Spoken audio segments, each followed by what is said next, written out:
Македонија протестира по трагичниот настан кој не ни може да биде трагичен, оквалификуван како трагичен настан, туку се работеше за класично убиство кога со 130 км на час едно 29 годишно девојче беше прегазено на улицата Партизански одреди, почна огромни протести во Македонија, се протестира во Скопје, се протестира во Неготино, вчера се протестираше и во Кавадарци, се бараат реформи во правосудството, се бара реформи во обвинителството, во судот, кој овозможиле еден човек кој е серијски престапник слободно да се движи по улиците на Скопје и 2 години без возачка дозвола да прави сообраќајни проблеми. Добро утро, почитувани слушатели на Радио Лидер, јас сум Љупчо Златев, вие го следите најновото ова понеделничко издание на Утринско еспресо. Со мене ново утро е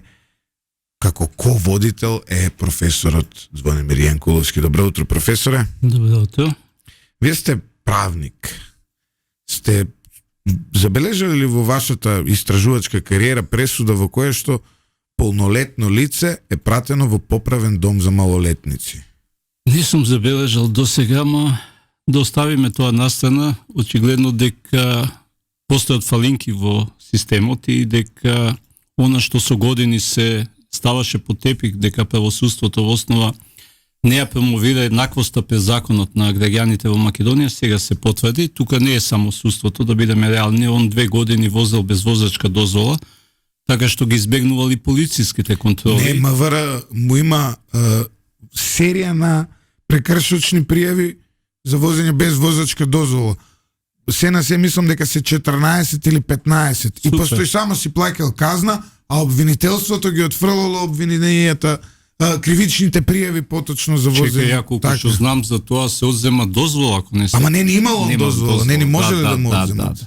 Не, ова покажува она што и го пишувам, дека целиот систем во државата е загноен до даска. Едноставно не му треба реформи, туку му треба царски рез или, ако сакате, останување на туморот, за да може организмот да се возобнови и да почне да функционира.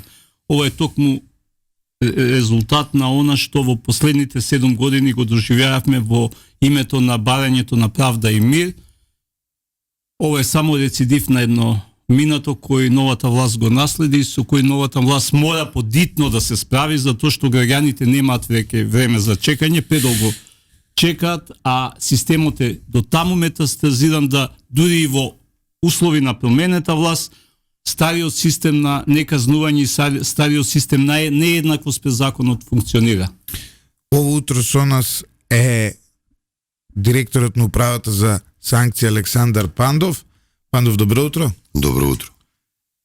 Имаше скандали во вашата институција. На социјалните мрежи се појавија фотографии од ова лице како веднаш по влегувањето во притвор добило мобилен телефон и како си седи така на едно столче и си куцка на неговиот мобилен телефон. Пандов, ветивте истрага, ветивте дека ќе има одговорност. Докаде е истрагата, што се случи, кои се последните информации кои ги имаме во однос на овој случај? Вчера се појавија информации во медиумите дека преку колачи му бил доставен телефонот. Да. Како се појавија сликите, веднаш беше реагирано и направено е претрес во неговата соба, одземен негов и уште 1-2 телефони се таму најдени во неговата соба. Одземен е телефонот на притвореникот кој што го слика, што таа слика што беше објавена е направена од притвореник друг. И точно е тоа дека јас веднаш отидов во истражниот затвор во Скопје, попознат кај народов како Шутка. Точно е и од убиецот на Фросина и од собата од кој што е испратена. Сите посведочеа истото, имено он стапува во контакт со притвореник од соседна келија, во кој што договара да добие телефон од него преку негов многу близок роднина, од сега да не откривам, од најтесниот круг на неговото семејство, исплатени се 250 евра на братов на другиот притвореник. При тоа права сцена дека во келијата на Васил како се презиваше, Јованов. Да. Да. Права сцена дека на некое притворено лице му се слошува, му паднал шекерот, а од таа другата келија пак нудат кутија со колачи да им биде дадена во оваа. Затворски полицаец кој што не ја проверува, ја зима од едната келија и ја дава во другата келија. Како тоа не ја проверува? Не ми е јасно. Он се правда дека кога сите притворени и затворени лица, за жал, се уште таков е актуелниот закон во Македонија, им дозволува на 15 дена да добиваат пакети од 10 кила со прехранбени производи. Па да ги проверуваат тие. И тие се проверуваат на влез во затворот. Ондека што имаме скенери, на скенери се проверуваат, ондека каде што не, само различно. И он се повикува на тоа дека таа кутија била проверена и дека он немал потреба да не верувам јас во тоа. Професоре, не верувам јас во тоа. И тој не, само ви велам како кој е неговото кажување. Исто не верувам во тоа дека он на крајот од денот самиот телефон има специфична тежина и прави потежок да е тој таа кутија. Така е. Чука се другачие. И јас не верувам во тоа дека он не знаел дека што пренесува од една во друга келија и тој ќе биде санкциониран, тој затворски полицаец. Она што не го знаеме како информација е како воопшто е влезен тој телефон во притворот. Не знаеме од кого е внесен. Иначе, предпоставките во 70-80% од случаевите тука се вмешани затворските полицајци или останати луѓе вработени во затворите и за жал, јас сега не е да се вадам, меѓутоа јас од позицијата на ВД директор на управата за извршување санкции сум оној кој што ги контролира работењата на затворите. Постојано давам насоки дека треба многу по-често да се има претреси во затворите и најстрого да бидат санкционирани тие. Но како влегол тој телефон? Еве, сега знаеме од каде отишол кај него. Па и тоа е во ред. Објаснување во вие тоа сега ќе има некаква постапка, предпоставувам за вработениот кој ја дал таа кутија со колачи. Тој ќе биде суспендиран веднаш. Денеска ќе биде суспендиран. Не можеше викендот затоа што има работна комисија која што тоа треба да го констатира што има направено и ќе биде постапка поведена веројатно во обвинителство. Јас кога го говорам ова со обвинителство, за вие двајца можеби знаете, меѓутоа македонската јавност можеби не знае, во обвинителството има специјално оделение кое што работи стриктно со корумпирани полицајци и затворска полиција. Во периодот од кога сум јас директор на управата за извршување санкции, на 30 постапки се поведени против затворски полицајци. И знаете кога сега во јавноста, ама зошто што се чекало до сега? Не е дека не се чекало, во минатите 7 години не се покренати толку постапки колку што во овие 7 месеци. Има реакција од еден бивш притвореник. Да. Вели поздрав до Пандов, но при одење и враќање на шетање, каде што беше Васил Јанев со телефон, повторно се притресуваат притворениците. И дали ќе се провери кој го носил на шетање и дали ќе следува одговорности за тој притворски чувар. Ова е добро прашање, за ние не ги знаеме овие протоколи, но еве луѓе кои биле во притвор знаат. Видете, за ова е евидентирано, а сите останати кои што биле на таа смена и кои што имаат направени пропусти, секако дека ќе се поведе постапка и против нив. Ова не е прашање на еден човек, да бидеме реални. Ова е толку на метастазирање на системот кој продолжува. Професоре, јас мислам дека ќе си дозволам баш така да кажам, мислам дека покорумпиран, има корупција во Македонија и тоа што го наследивме е корумпирана ние сме корумпирана држава. Тоа и анкетите го кажува, тоа и се. Меѓутоа, мислам дека покорумпирана институција од затворскиот систем како што е, не постои. И борбата е многу тешка, затоа што тоа се синџири поврзани од најниско до највисоко ниво. И верувајте ми дека секојдневна е таа борба. Тоа не е нешто кое што прекинува. Ке си дозволам и ова да го кажам, има немал дел од вработени во затворскиот систем, кој што си го поставуваш прашањето кој е полош, тие од едната страна на решетките или од оваа страна на решетките. Част и чест, има и честни затворски работници, меѓутоа, поготово во одредени затвори, тоа е многу лоши затворски полицајци. И при тоа морам да ви потенцирам една работа.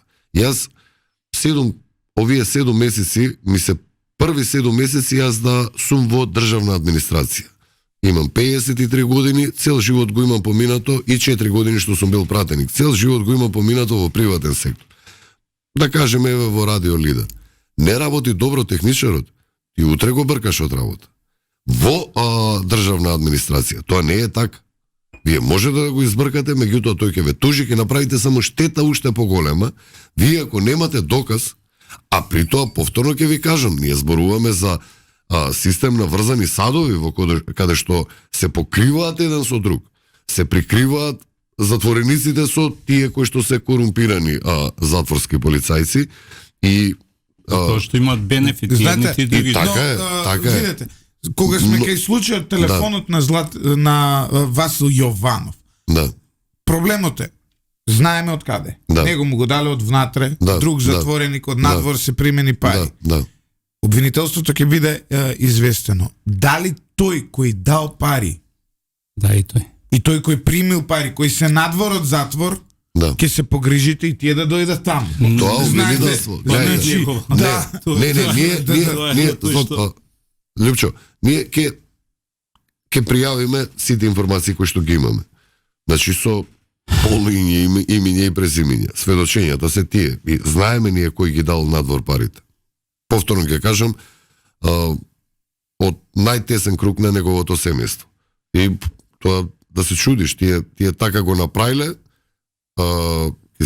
мислам да тоа дете, не е тоа дете, 20 годишен маше веќе тој, да е таков лик каков што е, и не ја сватиле тие, ништо најмалку не сватиле, прават уште полошо. И за него и за нив да е. Но тие се знаат. И обвинителството ќе биде информирано. Што ќе биде постапките на обвинителството понатака, тоа е од обвинителството. Најверојатно ќе ги пуштат. Но, познавајќи ги какви се, но прашањето е... Не, немојте така. Оваа обвинителка која што работи, јас сум супер задоволен. Еве, знаете, и обвинителство, ние сега генерализираме, обвинителството ни е крш. Не е така, има обвинители кои што јас имам во меѓувреме време. Има суди. Перцепција е така е, професоре, се согласувам. Секој жито има, знае. Така е. Сега тоа е кај нив. Еве во судството, јас имам прилика сега да соработувам, пошто менувам некои закони, имам одреден број на суди, дополнително ми е врзана работава со пробација, со едно со друго, да скратам. Имам комуникација со суди. Дали поправните домови се под ваша ингеренција? Во Елковија, воспитно-поправниот дом, да.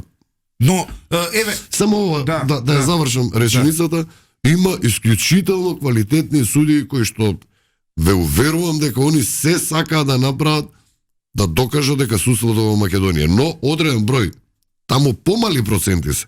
Кај нас во затворскиот систем е многу лоша во тој дел, во делот на корупција работата, и морам и ова да го кажам, дека и јас како директор, ние како нова власт, имаме јас како директор во управата за извршување санкции и директорите и замениците директори по затворите. Ниту еден ново вработен затворски полицаец или човек во ресоциализација или во било кој дел од затворскиот систем не е ново вработен, не е, тоа се наследени луѓе кои што во минатиот не само 7 години, меѓутоа и во минатите години биле вработувани, поготово пред година-две кога се вработени, имаме ние ситуација, јас мислам дека минатиот пат кога бев тука кај вас во емисијата го говорев.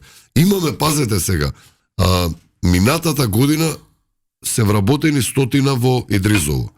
4 од нив се луѓе кои што имаат година, 2, 3, 4 лежено во затворот во Едризово и сега се значи имаат искуство. Сега се вработени како затворски полицајци. Не можеме да ги избркаме од работа. Законот не вели дека тие не смеат да. Меѓутоа, таа што била комисија која што... Чекајте малце, како законот, вајде бајдате за неосудуваност.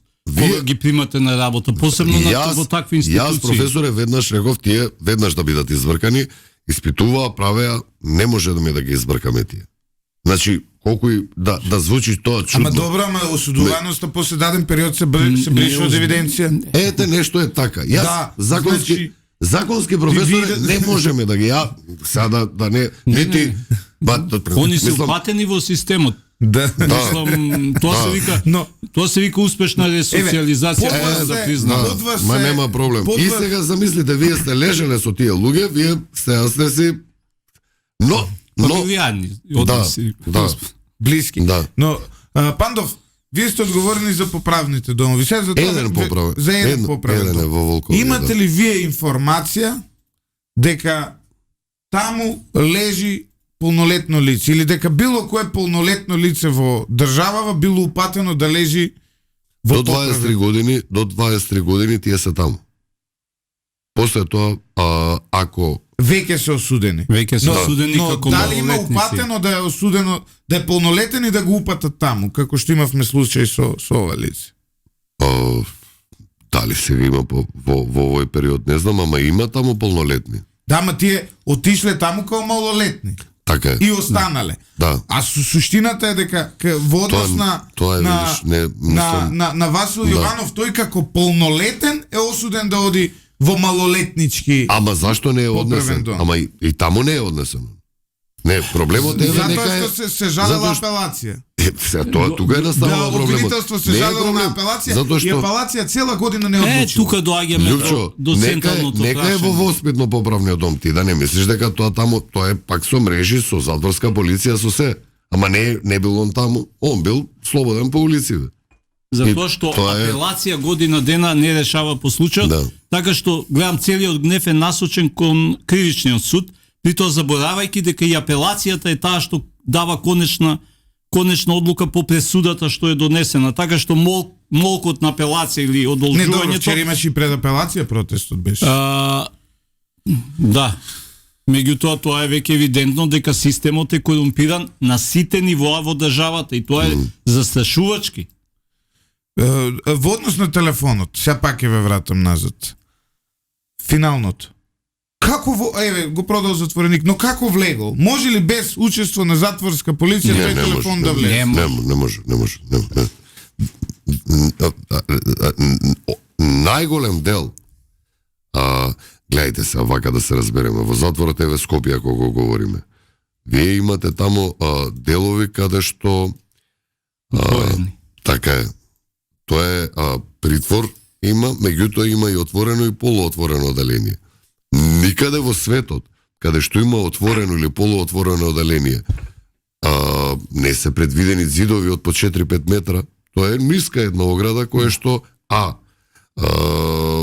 може било кој и да ја прескокне и било како. Втора работа, кога е изграден истражниот затвор Скопје, јас имам гледано слики, тоа е он поставен таму во шуторизари и ништо околу. Сега има ново градби каде што во буквална смисла на зборот, ако некој човек од терасата плукне, ќе плукне во дворот на... Дека му фрли мобили. Фрлаат мобилни, фрлаат дрога. Тоа е вториот начин. Не ги со ова не сакам никак... Јас повторно ќе ви кажам, според мене најголемиот дел од влез на телефони, дрога, недозволени предмети, ножеви, какви не се работи пронаоѓаат при претреси, се од влезени преку вработени во затворите. Тоа мене никој жив не може да ме разувери дека е тоа другачи. најголемиот дел. Меѓутоа, во конкретниот затвор има влез и на овој начин. Добро, има и прашање од слушател. Претходниот пат разговаравме за можно поставување на блокатори.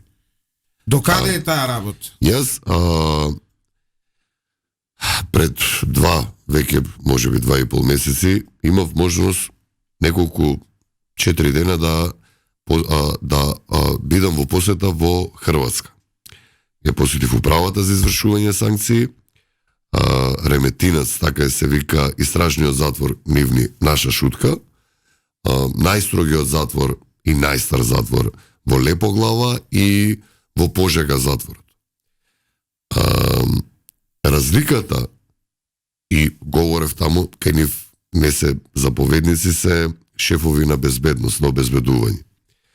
Разликата меѓу Хрватска и Македонија е во тоа што она што беше навика кај нас во Македонија на претреси правење, кај нив, верувајте ми, околу 20-30 пати повеќе прават претреси него тоа што било во Македонија. Она што го имав јас наследено. Сега се зголемини бројот на претреси. Меѓутоа пак се соочуваме со уште еден втор проблем. Ајде, тоа што сме го наследиле, таквите вработени какви што сме ги наследиле. Но поради тоа што некои се уапсени, избркани од работа, некои сами напуштија од работа, некои отишле во пензија. Ние имаме ситуација во затворот Идризово, во затворот Еве Шутка, во Струмица затворот, во Битола затворот. Да речеме во Струмица имаме 8 затвореници на еден затворски полицаец. Стандардот е 2,5-3 минимум, односно максимум затвореници на еден затворски полицаец. Сега, не повторно да ги правдам, меѓутоа со тој број на вработени затворска полиција, вие не можете во исто време да ги правите и претресите, да правите спроводи, да правите, има куп работа која што ја извршуваат тие затворски полицајци. Дел што ги носите на суд и така натаму. Тие спроводи. Да речеме, во затворот Скопје ние имаме во моментов позајмени од затворот Куманово и од затворот во Штип околу 14-15 затворски полицајци кои што покриваат одредени смени во затворот Скопје, затоа што таму бројот не е на минимум, потежок минимум е. И тој број на вработени затворски полицајци не може да си ја завршат целата работа. Значи, еве, конкретното прашање што беше на почетокот, зошто не е направен претрес на пошто јас истото на тоа го не на кутијата, него кога го вадат на прошетка, должен е затворскиот полицаец да му направи претрес и при излезот и при влезот. Одговорот е горскиот тоа, не е тоа еден да ми се правда мене. Александар, ние имаме тој еден затворски полицаец, 30 такви луѓе кои што треба да ги извади на прошетка и да ги врати. Физички не може тоа да го направи и да ги извади на таа саат време прошетка, да направи претрес при излез, да направи и да го врати па нов. Бројот на вработени, за жал е, таму е под минимумот и ветувањето е, јас тоа имам укажано повеќе пати, дека за исклучително краток период ќе бидат дозволени за колкав број на вработени не знам, на блокаторите. Зошто не ставите блокатори во Шутка за да не можат воопшто да комуницираат, да им бидат безвредни, да внесат телефони, да им бидат безвредни. Затоа што за да покриеш, за да го покриеме сите затвори, поготово зборуваме за повеќе милиони евра пари кои што треба да бидат обезбедени за да се направи. Јас веднаш тоа го направив како истражување. Многу пари се потребни за да се комплетно да се блокира. Втора работа каде што настанува, еве да речеме во затворот Скопје, имено ние не сме колку и да е тоа прецизно. Вие можете да речеме во кој затвор, еве да го земам, Штип е оделен, ама ово е тука со население. да речеме, имаме пробано во Тетово, веднаш се дојдени од двете телекомски компании, и од Телеком и од А1, и затоа што им се блокира и нивниот сигнал, имаат поплаки од таму нивните корисници, и дека ќе поднесат пријава, тужба ќе поднесат против затворот. Сакам да кажам, одреден број на наши затвори се така лоцирани во многу густо населени места се поставени. Најдобар лек е, имам читано, правено, разговарано сега, и еве ви го велам хрватскиот пример, да има многу почести претреси. Еве да речеме, имаме ние од денеска не засилени, него постојани претреси ќе има во затворот, ќе го преораат затворот во шутка, и јас верувам дека ќе се огромно намалување. Дали сите телефони ќе се пронедат, не знам. Меѓутоа огромно намалување. Телефоните ни се огромен проблем во затворскиот сустав. Што е со видео надзор? Постои, но треба да се подобри. Во зависност од затвор до затвор има некаде каде што е на влезба имате. На кога шетаат во она што е закон. Професоре, тој вака со телефонот на ова не влегуваат. Ги пикаат во... Да, обвинетиот кој излегува на шетање ќе го видите на камера. Дека е со телефон. И одма само спушти се земја. Мора некој да го види на камера. Мора, мислам да ги проверите снимките. Што ме он сликан со телефонот во местото за шетање, мора да е детектиран на... Овој до толку дрзок и безобразен да надвор, каде што може да го видат и од други кили... значи дека знае дека тоа ќе помине. Или го чувствува тоа дека веќе бил информиран за овие работи. Што да ви речем, јас секојдневно укажувам на сите мои, наши сега директори кои што се по затворите, дека треба дисциплината да биде подигната на многу повисоко ниво, и јас ве уверувам дека има огромна промена од она што е наследено. За жал, зборуваме и за такви институции каде што есенција на злото е на едно општество собрано. Ние не говориме сега тука за детски градинки или за некои воспитни установи. Ние говориме дека најлошите, најкварните луѓе во едно општество се но таму сместени. Луѓе кои можеби дел од нив треба да имаат втора шанса. Разговаравме пред некој ден, сега за судика која практично го ослободила, дали му помогнала. Замислете за неговото прво дело, која направил собрекајка без возачка дозвола, кога обвинителството, како се вика, се откажало од кривичната пријава. Доколку тогаш неговите родители не фаќале врски и обвинителите и судиите не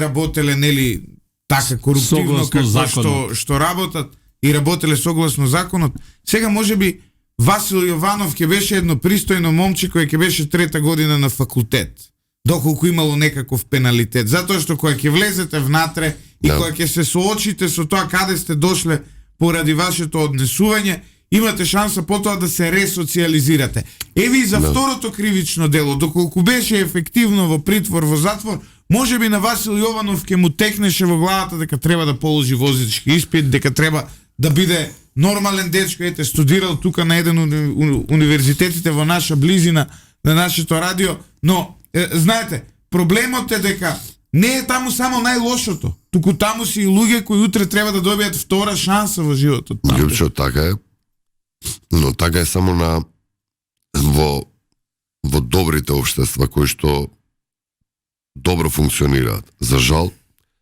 она што го имам наследено повторно, 67-8% од македонските затвореници се повратници. Тоа што ти кажувам? Тоа значи системот на ресоциализацијата нефункционален е. Ние сега во моментов ја што правам? Правам измени на законот за извршување санкции. Не голем број на измени, меѓутоа ова ми е примарно. Имено во Македонија затворениците доаѓаат да си ја одлежат затворската казна. Еве ќе се повикам повторно на Република Хрватска. Република Хрватска, затворскиот систем, а потекнуваме од тист затворски систем, кој што бил еден од најдобрите во светот, југословенскиот затворски систем, каде што луѓето оделе да си ја одработат казната. И во Република Хрватска сега, толку им е силна економијата, затворскиот систем им е самоодржлив. Односно, одредени затвори прават огромни профити. Зошто? Затоа што таму е најтешка казна да си ти затвореник, а да не си работно ангажиран. За жал, во Македонија ние едно јајце не произведуваме.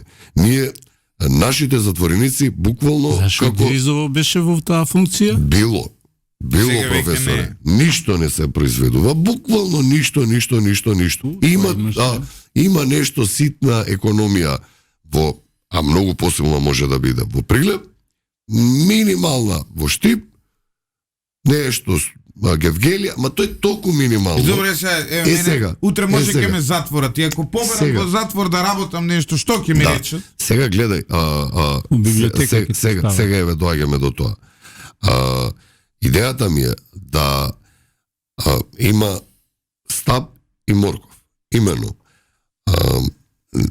сега ова не е дефинирано, меѓутоа размислувањето ми се движи во овој правец. Да прво, као пилот програма во еден затвор, да го пробаме грчкиот и францускиот модел. Таму како е? Му се понудува на затвореникот да работи, прифаќа да работи. Односно, првично еве да тргнеме од стапот. Одбива да работи. Ги губи сите привилегии. 7 сати да излезе, викенд, одмор, ништо од тоа да нема. Значи, он да си биде... пошто не можеш да го натераш да работи. Не смееме да го... Така е, со сила не можеш да го натераш. Меѓутоа, ако прифати да работи, во таква ситуација, кај нив има на одреден број денови, кај нас би било, размислувањето се движи 4-5 дена, си ги одработил, еден ден да имаш скратување на твојата затворска казна. Значи, ме разбирате, си работел земјоделие, работиш во металургија, работиш во столарство, работиш во било која каква е да е дејност, да има скратување на еден ден. Втората работа со ова, ако ние работно ги ангажираме, пекарата во Идризово не работи. Не се произведува леп, ние купуваме таму леп. Зборував со повеќе луѓе од пекарската индустрија. Викаат Александар, во моментов, пекар кој што знае да произведува само леп, лиснато тесто ако е, тоа е веќе маестро. Само леп, под 1000 евра плата не му е. Ние, ако ќе направам се да ја рестартираме таа пекара таму и секаде, и не само во овој дел, ама еве пекарата ја зимам сега како пример, ние можеме да обучиме луѓе кои што ке произведуваат леп, ке се ресоциализира. И утре кога ќе излезат ќе бидат на пазар. Ама одма можеш да најдеш работа. Бурекџија во Кавадарци има научено затвор да прави бурек. Лјупчо, ќе ми дозволи. Тој веднаш излегува, ќе добие работа, добра плата, и ние како општество сме направиле еден нормален човек кој што ќе може да се социализира, ќе може да работи, ќе може се. Ние во нашиот систем вака како што е сега во моментов, ние произведуваме од помали, се враќам на она каков би бил Васил Јованов, сега системов што го прави. Ако он претходно работел со амфетамини, и на нивото на одредена општина во Скопје. Сега работи со брашно. Не. Он сега ќе направи мрежа, да речеме за во сите општини во Скопје, дури повеќе, може и за во Тетово, Куманово, што ја знам, Велес, ќе упозна и од таму луѓе. Тоа е нашиот систем сега во моментов што прави. Од него ќе направи уште поголем дилер. Така е. Уште ова и одиме со реклами. Како одлучувате вие на кого ќе му дадете слободен ден, на кого ќе му дадете? Еве сега пример случајов со Васил Јованов. Новинарската екипа на Радио Лидер го откри идентитетот на Васил Јованов, ние сме одговорни за тоа. Он имал телефон и веројатно успел да прочита од каде дојде нели неговото име, дека дошло од нас. Ние објавивме дека Васил го објавивме цело негово досие, први и единствени. Веројатно и тоа го прочитал. ако утре некој го пушти Васил Јованов на слобода, еве, новинарите на Радио Лидер може да се чувства небезбедно ако го пушти на викенд.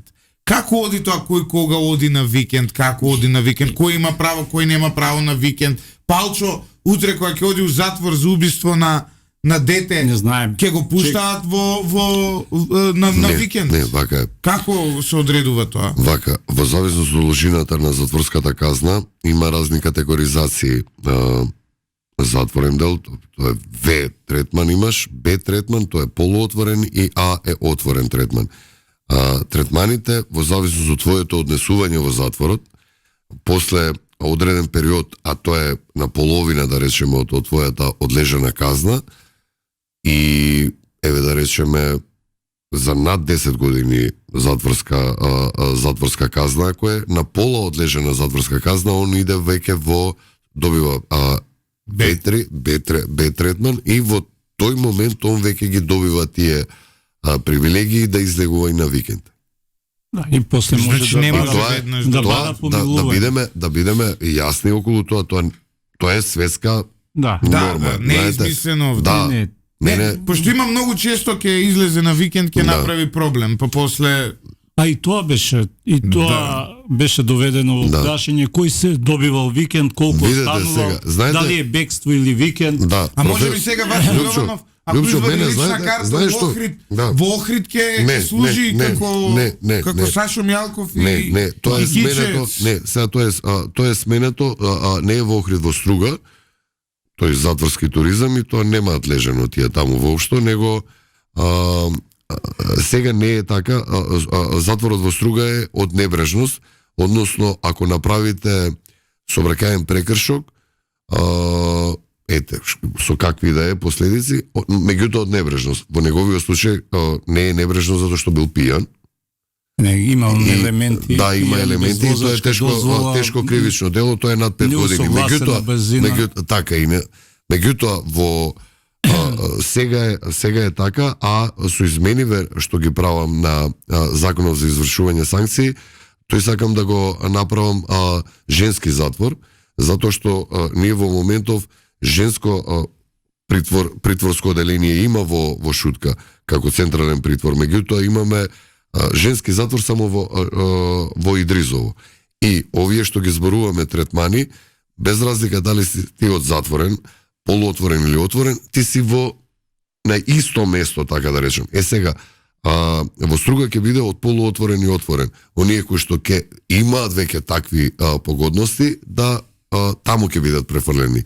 А во Идризово До ќе останат само може би е некултурно од мене во вакви тешки моменти да се шегувам, но до сега тоа беше, нели, затвор за олигархиско оделение. Може така да го наречеме, олигархиско оделение, тајкунско оделение, Струга. Ке ми дозволиш ова да го искоментирам. И не, значи тоа се криминалци, битанги кои што излегол на викенд, направил ваков или онаков прекршок. Проблемот беше што претходно и покрај тоа што он така настапил, тоа не му се менуваше третман. Не му се менуваше ништо на крајот од денот на тој затвореник. Во меѓувреме ги имаме правилниците сменети и сега, ако тоа се случи, тој веќе ги губи сите тие погодности. Ме разбирате претходно и го фаќате вие со телефон, ништо не му се менува. Само му се зема телефонот и сите погодности кои што ги имал претходно му остануваат. Сега веќе тоа не е така и тоа зашто било тоа така? Не е дека не било предвидено. Затоа што системот бил корумпиран. Ете така, не го оставиле. Може и не мора. Сега мора.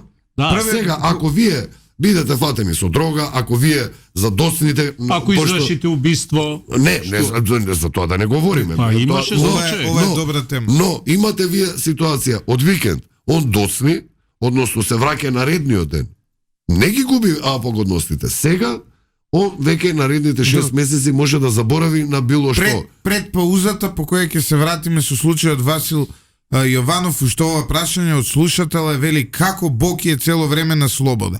Јас го видов на улица Македонија Боки 13 пред 3 дена. Боки 13 мене вака оддалеку сега воопшто не ми изгледаше како инвалид од прв степен. Врз база на што Пандо вие го ослободивте од од затвор? Не ослободува. Сега. Добро. Да. Не ослободува. Немој затоа што имаат луѓе во немој такви квалификации, не ми смета следното затоа што ми звони телефонот, луѓето мислат дека од позицијата, да, јас сум тој кој што ти лежиш или не лежиш. Не е така. Како Боки не лежи? Сега ќе кажам. Боки, Бојан Јовановски има лекарска документација. Мислам дека нешто со желудникот има или не знам со што и да му е, така е, неважно. Не навлегуваме во тоа се приватни работи. Во кој што овластени специјалисти и доктори моја има таа кои се најверојатно платени. Не знаеме. Тоа не можеме сега ние да го говориме. И со таква документација он оди на суд. Не можеме сега еве повторно судот затоа што јас не па нив да ги бранам, меѓутоа во даденава ситуација легално. Судијата, ти да си судија, професорот да е судија, јас да сум судија, на основ на таа лекарска не може да документација, постапи поинаку. вие мора да го ослободите тој човек. И само секунда. Да. И еве доколку утре дојде некој масовен убиец. Да. Убие 50 луѓе низ Скопје, ги заколе, живи, направи траурно дејство и добие доживотен затвор. Доколку на судот им однеси такви документи, тој ќе го ослободат? Не верувам, Не, па како се важи за Боки, не важи за тој. Не вулгаризирај. Не, вулгаризирам. Затоа што правдата треба секогаш да биде слепа. Зошто не може да лежи? Затоа што на него законот ова му го возможува што го.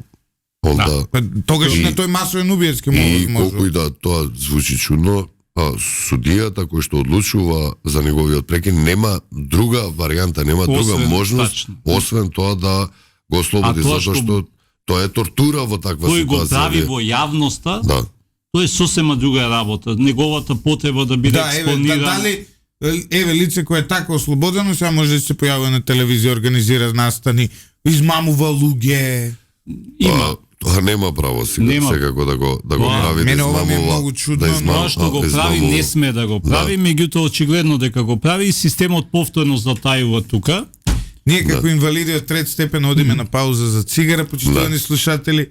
Останете со 98,1 FM, се слушаме за многу кратко со кој ќе анализираме нови детали од слушајот Васил Јованов. Се враќаме назад во студиото на Радио Лидер. Добро утро уште еднаш, почитувани слушатели. Јас и професорот Звонимир Јанкуловски во студиото на Радио Лидер. Професоре, Пандов кажа дека го пределе на обвинителството идентитетот на оној кој го купил, односно го платил телефонот и станува збор за лице од најтесното семејство. Нормално нема да го откриеме идентитетот затоа што ние сме професионален медиум и не сакаме да создадеме јавен линч, но можно ли е, професоре, тоа лице сега да одговара за овозможување? Па би требало, меѓутоа да видиме што ќе прави обвинителството, дали обвинителите ќе има диареја или нема да имаат во случајов, дали као по обичај ќе се калкулира со предметите врз основа на луѓето кои се вовлечени во кривичните дела. Она што разочарува е токму ги слушав паролите на протестите, повторно се бара правда, повторно се повикува на правда. Во основа правдата е да имате еднаков третман.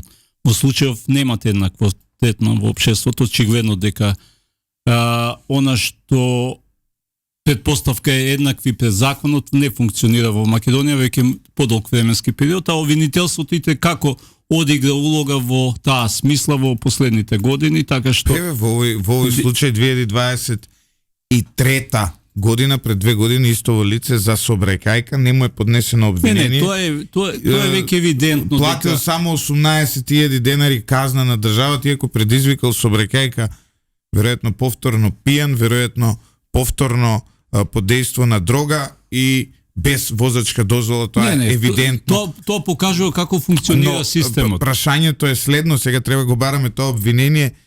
Она што ние го имаме како информација е дека во таа спогодба помеѓу обвинителството и Васил Јованов, со која практично тој е ослободен од кривичен прогон, не е ни спомнато дека тој никогаш немал возачка дозвола. Пантов, добивте јавна благодарност од таткото на загинатото девојче, ви се заблагодари за брзата реакција. Може да замислиме колку е во моментов тешко на таа фамилија, колку се потресени, но се борат едноставно. Ги гледаме секој ден на протестите, бараат правда, бараат одговорност. Веројатно тоа им е поривот кој ги одржува во овој момент. Да, јас... Разговаравте ли со семејството? Имавте ли таква можност? Со преку пораки. Мое повторно најдлабоко сочувство до семејството и на човек му е дури страв да помисли. Да. Искрено, јас сум родител, мене ми е страв и да помислам на таква работа. И научно е докажано дека не постои нити приближно поголем стрес и болка за човек да изгуби дете. Тоа е нешто кое што, мислам, еве во моментов повторно се растревожувам до крајни граници и му е повторно најдлабоко извинување до семејството што беше на цела таа болка сега која што ја имаат, уште и вознемирени со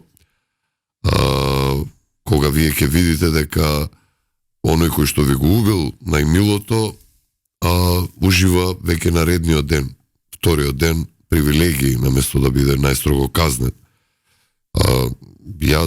Моje ветување е дека ние како затворски систем ќе направиме се да тоа не се повтори. А до обвинителството и до судството е што ќе прават со конкретното лице. Треба човек кога говори во вакви ситуации, јас и за било што останато во животот се обидувам да се ставам и од другата страна, значи да не ја гледам само мојата позиција, него другата страна.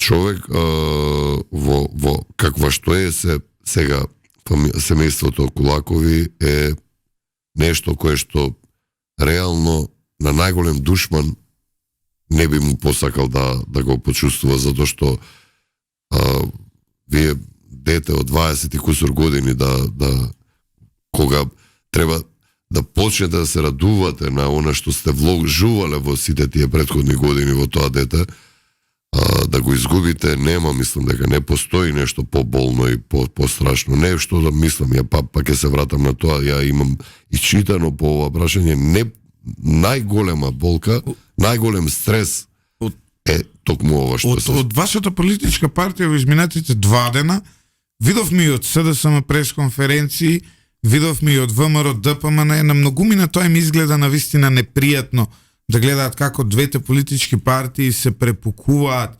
околу еден ваков настан. СДСМ отиде во една невидена екстрема, кажувајќи со кој кого бил, од која партија близок, кој кога добил напредување и така натаму. Знаеме како функционира во минатото. Но од ВМРО ДПМН извадија дека судиката која претходно го ослободила Васил Јованов, судиката чиј идентитет го објави токму радиолидер, претходно го водела случајот Талир, Талир 2, во кој практично беше замрзнат имотот на ВМРО ДПМН, но и дека во незината куќа во Ранковце се наоѓал штабот на Социјалдемократскиот сојуз на Македонија. Ке почне ли ВМРО ДПМН иницијатива за реформа на правосудниот систем? Евидентна е вината на обвинителството. Евидентно е дека обвинителството под власт на Коцевски, под власт на Бубевски во Скопје е една од институциите која сноси одговорност за овој случај.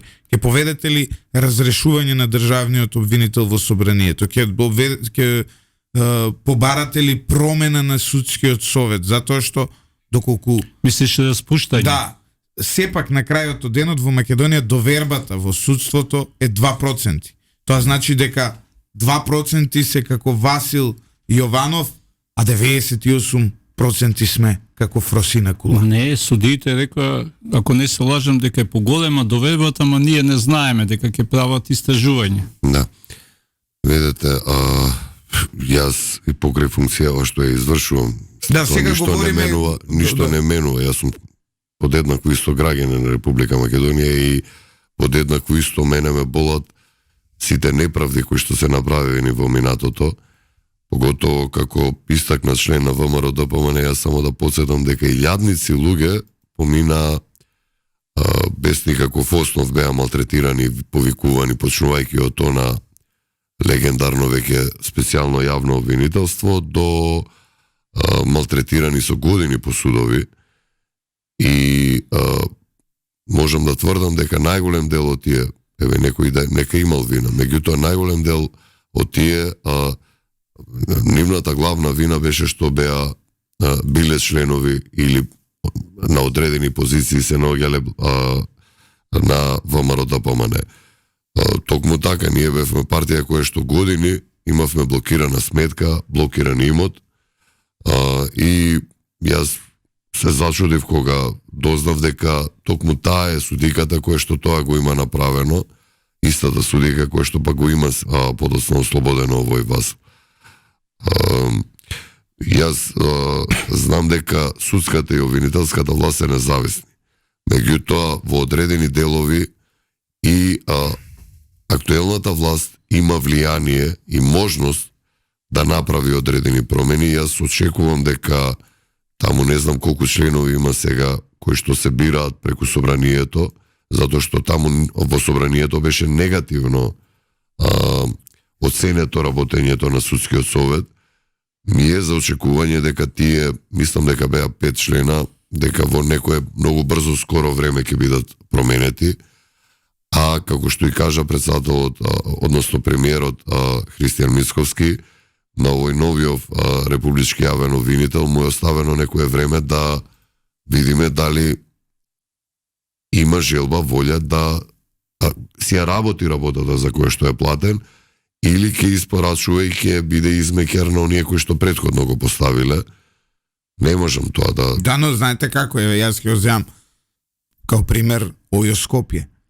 Не може човекот кој беше дел од скандалот со специјалното јавно обвинителство со високите хонорари. Да, и мене тоа... Значи тоа не може до ден денес да е раководител на што ако ја прекинавме парадигмата на тоа владење кое ја донесе Македонија во таква ситуација каква што ја донесе и ВМРО ДПМН освои онаков резултат каков што освои, време е да се расчисти со тие луѓе кои де факто ја нарушија иднината на Македонија. Лупшо, мене, јас имав сите тие години, па и претходно, додека беше шарена револуција. Инаку зашто сме ве гласале, знаете, това не е прашањето кое се го поставува. Во периодот на нивното владење бев и повеќе од активен по медиумите и затоа што Токму затоа и ве прашувам. Да, затоа што сум и ден денеска гордо можам и со крената глава да кажам, сум супер чист човек, немам, ама буквално нити нешто направено. Ете, можда некој ситен сообраќаен прекршок, мада и тоа внимавам да не прекорачам брзина, да не се паркирам на недозволено место. Баш примерно и честно си го живеам животот, а пак финансиски сум реализиран човек и немам потреба да влагам во некакви финансиски малверзации. Имено бев комотен, супер гласен да бидам во периодот на работењето и на тоа специјално јавно обвинителство и најдиректно и најгласно да ги критикувам. Сум еден од луѓето кои што страшно ме нервира да тие хонорари беа противправно земени. И тоа секој... Да, меѓутоа нема разрешница, гледам. Ете, нема. Меѓутоа тоа мене не верувам дека и ќе остане така, професоре. Јас да, меѓутоа времето тече. Да бидеме реални, системот се дополнително се метастазира. Јас сакам да верувам дека сите тие кои што беа во тоа специјално јавно обвинителство, во некој даден момент ќе има некоја судска пресуда во која што оние ќе им биде наложено тие противправно одземени пари од секој еден од нас. Ние кога говориме, не ми ги земале мене тие пари, Од буџетот. земале од буџетот. Буџетот тоа значи од секој еден од нас ни Да, брцнале но во жеп. кога некој нешто направил противправно, Да. тој повеќе не може да биде јавен обвинител.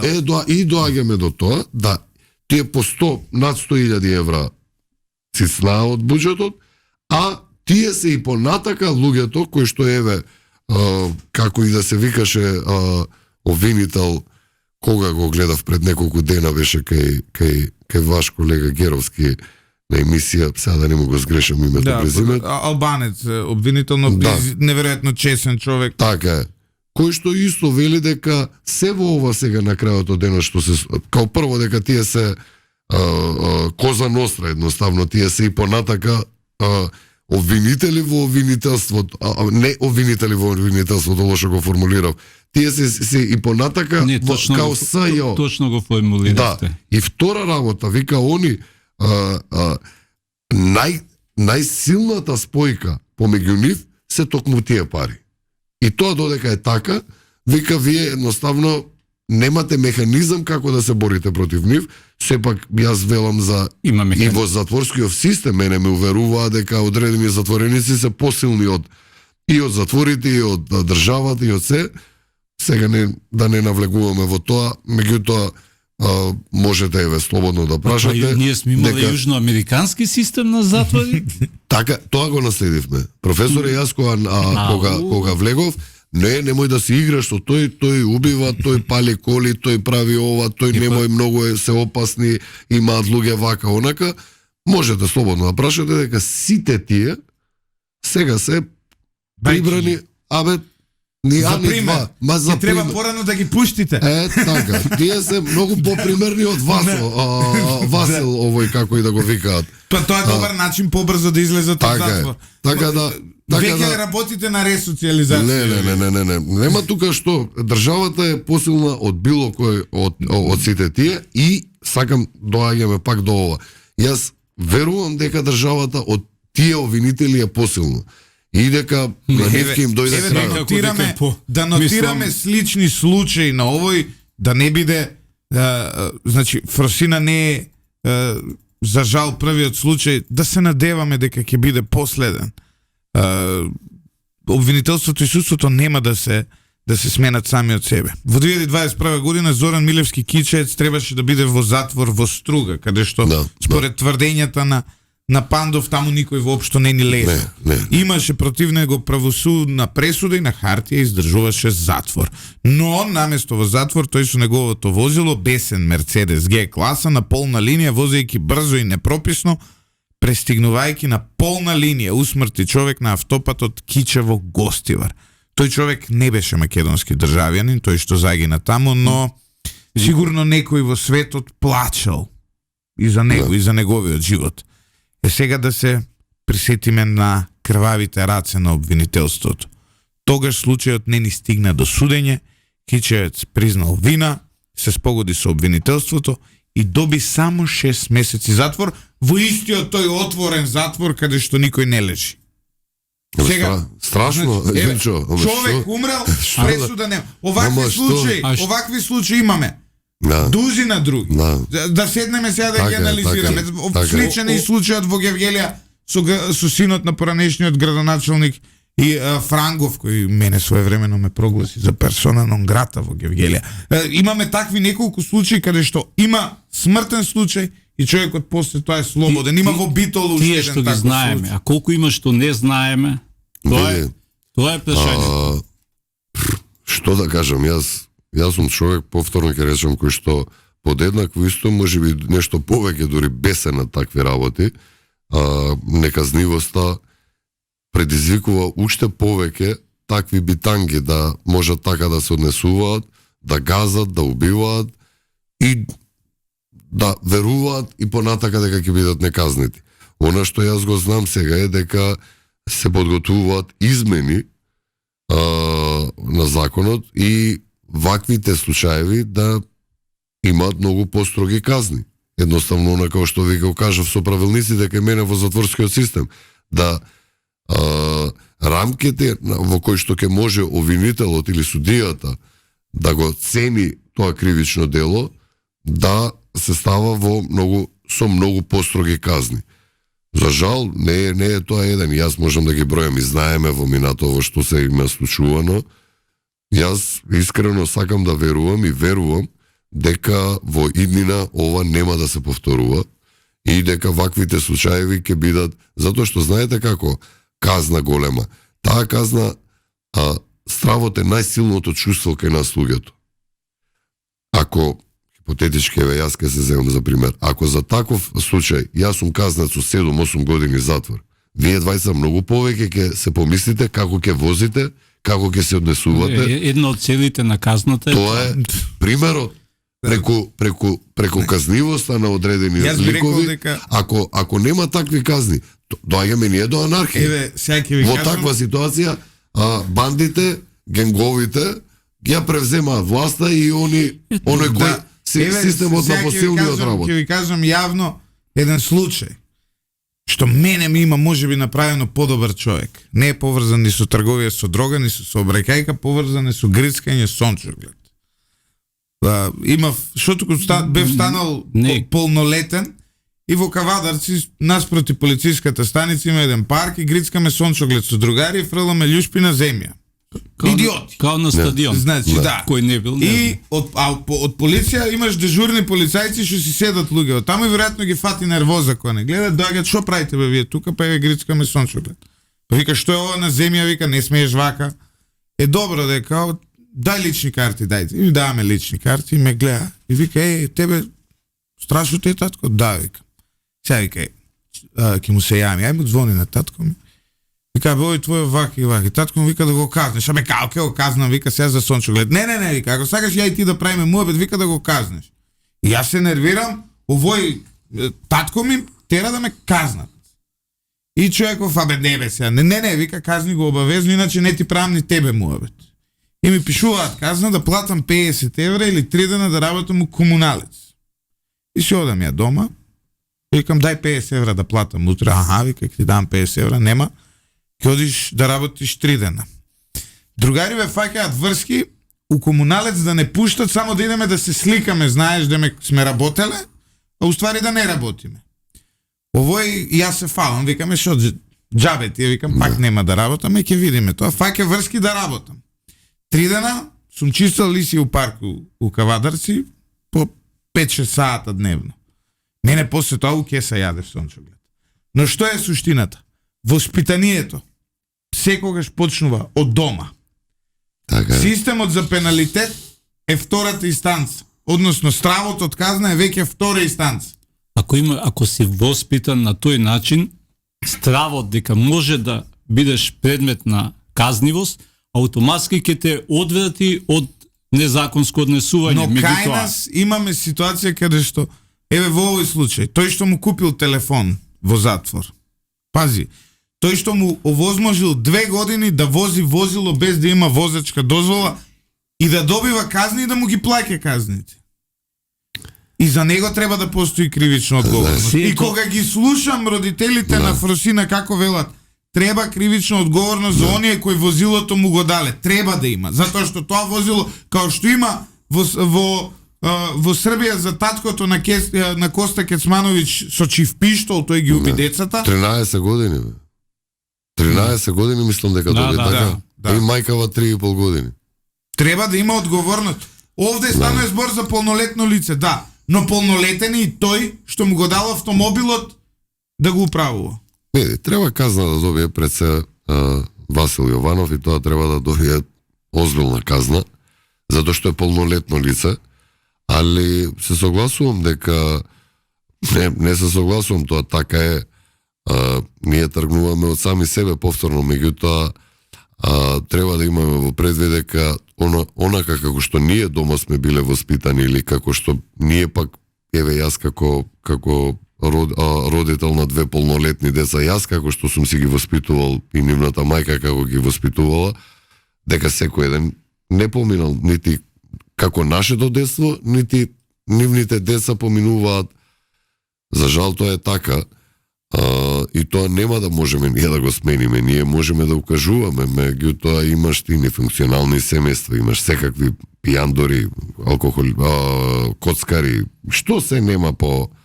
И тоа е не е нашето општество исклучок, тоа е секаде во светот и затоа одредени... Меѓутоа, Пандов, не имаме криминализирано општество, имаме со години се гради таа спрега меѓу криминалот и политиката. Ова е, како си ка врвот на она што значи криминализација на општеството, кое мора, бар ја мислам, оваа власт да го веќе да почне со чистење, затоа што ние имаме дилери на дрога кои не лежат затвор. Имаме луѓе кои направиле тешки кривични дела кои не лежат. Која порака праќаме на младите? Дека можеш да вршиш кривични дела без да одговараш. Тоа е најголемата трагедија. Тие криминалците во Македонија се херои. Јас и вас и нашите и гледачи и слушатели ги уверувам дека почнувајќи од председателот и премиер Христијан Мицковски, преку министерот за правда Игор Филков, преку, како се викаете, министерот за внатрешни работи Панче Тошковски, еве ние како затворски систем, и повеќе од цврста решеност имаме да го смениме системот и да сите тие девијантни и коруптивни појави да ги донесеме на минимум, на нула, нема никаде. За тоа е доверба. Така е. И повеќе од цврста политичка волја и решеност постои за тоа и промени има, дали се доволни. Премалку време сме, професоре, ние морате тоа да го имате. Јас пак ќе се вратам на почеток што ви го кажав. Во моментов само директорите и замениците директори се од новата власт во затворите. Сите останати вработени се од претходно. Тоа ќе се менува, ќе има нови вработени, ќе има нова свежа крв. Дама тогаш ќе речат Пандов партизира. Не, тоа се има нови отворени. Вработени, кога ќе има ќе биде дека Пандов партизира. Не, сега имаме ние во, пак да не се враќам, во немал дел од затворите под минимум вработени. Не минимум, под минимум вработени. Тие ќе бидат отворени конкурси на кои што секој еден граѓанин кој што ќе ги исполнува условите може на конкурсот да се пријави.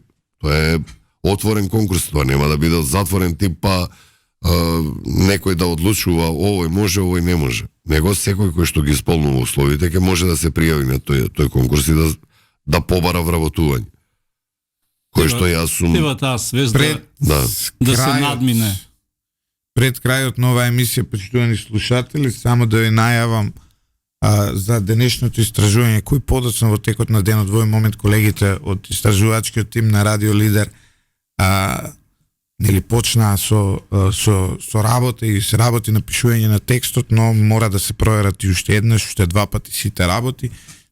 Ние сме медиумот кој го објави идентитетот на Васил Јованов, ние сме медиумот кој го објави неговото досие, ние сме медиумот кој ја објави и судиката која претходно го ослободила, односно го пратила во поправен дом, иако тој бил полнолетен.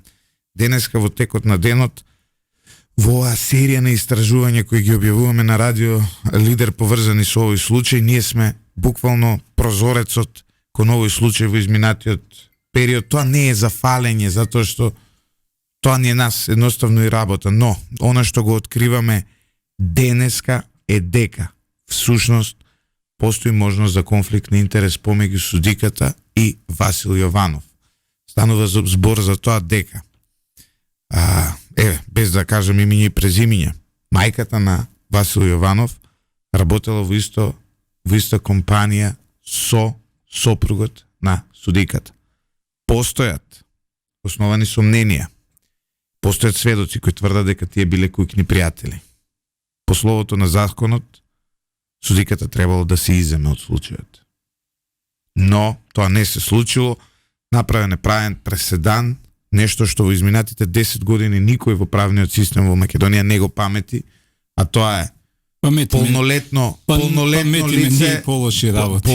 лице да биде ставено во затвор за малолетници од една страна и од друга страна тоа да се обжали и апелација 6 месеци да не реагира. Читајте денеска lider.mk, во текот на денот ќе го имате и ова истражување. Метиме ние само да неколку паметиме ние и полоши работи од ова, паметиме извештаи на Комитетот за тортура и мачење на Советот на Европа во контекст на и на затворскиот систем и на постапувањето со притвореници во годините на промена на власта, бар ја ги памтам и ги читав, имав можност Не, сега разговараме да ги за овој коментирам. случај. Така што секогаш постои можност да бидеме полоши. Да бидеме полоши. Се надевам дека во иднина тоа ќе се промени затоа што мора да постои идеја за дислокација на затворот во Шуто-Ризари, мислам истражниот затвор, затоа што очигледно местото не е соодветно за да имате на таа локација да имате затвор од таков тип.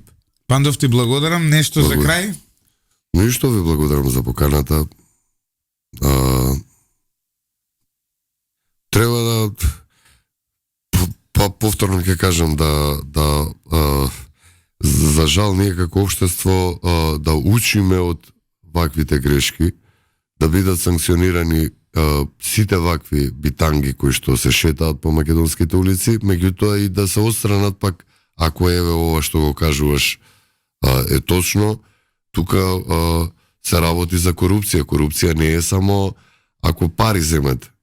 Корупција е и ако се познавате со таа особа, а вие благодарение на тоа носите таква и таква одлука која што подоцна го предизвикува. Значи постои потврда, затоа го кажав ова. Постои официјална потврда дека неколку години мајката на обвинетиот и таткото и сопругот на судиката работеле заедно. Ова ни е потврдена, повторувам, потврдена информација во текот на денот. Сега тоа анализираме со адвокати дали е паметно да го објавиме називот на компанијата во која што работеле заедно.